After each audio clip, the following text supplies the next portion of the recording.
ಇವತ್ತು ನೋಡ್ರಿ ತುಂಬಾನೇ ಎಲ್ಲರೂ ಏನ್ ಹೇಳ್ತಾ ಇದಾರೆ, ಅವ್ರನ್ನ ಮಾಡ್ಬಿಟ್ವಪ್ಪ, ಅವ್ರು ಆಕ್ಚುಲಿ ಮತ್ತೆ ಅಮೆರಿಕ ಹೊಟ್ಟೋಗ್ತಾರೆ ಹಂಗೆ ಹಿಂಗೆ ಅಂತ. ಒಂದು ಕಹಿ ಸತ್ಯ ಹೇಳ್ತೀನಿ, ಕೇಳಿಸ್ಕೊಡ್ರಿ ಇವತ್ತು.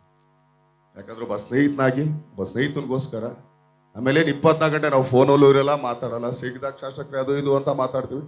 ಅವ್ರು ನಿಜವಾಗ್ಲೂ ಸರಿಯಾಗಿ ಮಾತಾಡೋಕ್ಕೂ ಬರಲ್ಲ. ನೋಡಿದಿರಾ ಸ್ಟೇಜ್ ಮೇಲೆ? ನೋಡಿದ್ದೀರಾ? ಇದೇ ಬೇರೆ ಯಾರಾನು ಪಕ್ಕಾ ರಾಜಕಾರಣಿಗೆ ಈ ತರ ಒಂದು ವೇದಿಕೆ ಸಿಕ್ಕಿದ್ರೆ ಇಷ್ಟೊತ್ತಿಗೆ ಎಲೆಕ್ಷನ್ ಅಲ್ಲಿ 1-2 ಕೋಟಿ ಕಮ್ಮಿ ಆಗೋಗಿರೋದು ಅವ್ರಿಗೆ. ಯಾಕಂದ್ರೆ ಅಷ್ಟು ಚೆನ್ನಾಗಿ ಮಾತಾಡಿ ಎಲ್ಲರೂ ಪಳಗಿಸ್ಕೊಂಡ್ಬಿಟ್ಟಿರೋರು. ಅವ್ರಿಗೆ ಅದನ್ನೂ ಮಾಡಕ್ ಬರಲ್ಲ. ಆಮೇಲೆ ತುಂಬಾ ಹತ್ತಿರದಿಂದ ನೋಡಿದಕ್ಕೆ ಇವತ್ತು ಹೇಳ್ತಿದ್ದೀನಿ, ತುಂಬಾ ಜನದ ಇದು ಯಾರ್ಯಾರು ನೋಡ್ತಾ ಇದ್ದೀರಾ, ಕೇಳಿಸ್ಕೊತಾ ಇದ್ದೀರಾ, ಇಲ್ಲಿ ಯಾರು ಹೊರಗಡೆ ನೋಡ್ತಾ ಇದ್ದೀರಾ? ಹೌದು, ಅವ್ರಿದ್ದಿದ್ದೇ US ಅಲ್ಲಿ ಅವ್ರದ್ದೇ ಆದಂತ ಕಂಪನಿಗಳಿತ್ತು. ಇವತ್ತು ನಿಜವಾಗ್ಲೂ ಈ ತರ ಶಾಸಕರು ಯಾರಿಗೂ ಬೇಡ, ನಮಗೂ ಬೇಡ. ನಿಜವಾಗ್ಲೂ ನನಗ್ ಬಂದ್ರೆ ಬೇಡ ಬೇಡಪ್ಪ, ನಾನು ಕಂಪ್ನಿ ಚೆನ್ನಾಗಿದೆ ಅಂತ ಹೊರಟೋಗ್ತಿದ್ದೆ.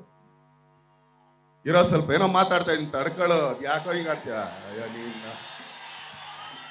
ನೋಡ್ರಿ. ಒಳ್ಳೇದ್ ಮಾತಾಡ್ದಾಗ ಬಂದಿದ್ದಲ್ಲ, ತಡೀಚಿನ ಫ್ಲೋ ಹೊಟ್ಟೋಗುತ್ತೆ. ಆಮೇಲೆ ಇದೇ ಒಂದ್ ಒಳ್ಳೆ ಕಂಪ್ನಿ ನನ್ನ ಕೈಲಿದ್ದಿದ್ರೆ ನಾನು ನಿಜವಾಗ್ಲೂ MLA ಆಗಕ್ ಬರ್ತಾ ಇರಲ್ಲ ಸ್ವಾಮಿ.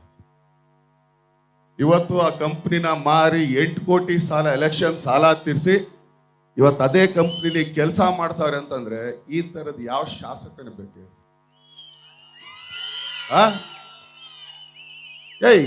ನಂದೇ ಕಂಪ್ನಿ ಇದ್ದಾಗ ಅದು US ಅಲ್ಲಿ ಡಾಲರ್ಸ್ ಅಲ್ಲಿ ದುಡಿತಾ ಇದ್ದವನು, ಅದನ್ನ ಮಾರ್ಬಿಟ್ಟು ಬಂದು ಇಲ್ಲಿ ಆಕ್ಚುಲಿ ಎಲೆಕ್ಷನ್ ಗೆದ್ರು ಕೂಡ 8 ಕೋಟಿನ ಎಷ್ಟೋ ಸಾಲ ತೀರ್ಸೋದಕ್ಕೆ ಕಂಪ್ನಿ ಯಾಕೆ ಮಾರ್ತಿದ್ದೆ ನಾನು?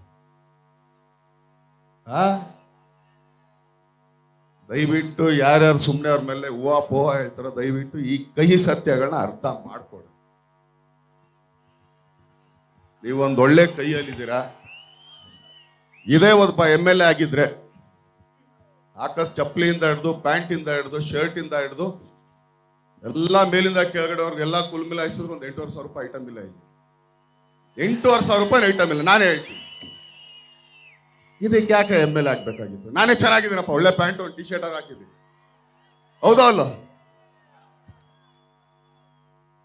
ಅದಕ್ಕೆ ನಾನು ಹೇಳ್ತಾ ಇರೋದು, ಇವತ್ತು ಇರಲ್ಲ ಅಲ್ಲಿ ಕೂತ್ಕೊಂಡು ಕೂಗೋದಲ್ಲ, ಕಡಲ ಕೋತಿ ಸತ್ಯ ತಿಳ್ಕೊ, ಆಮೇಲೆ ಮಾತಾಡಿವಿನಲ್ಲ.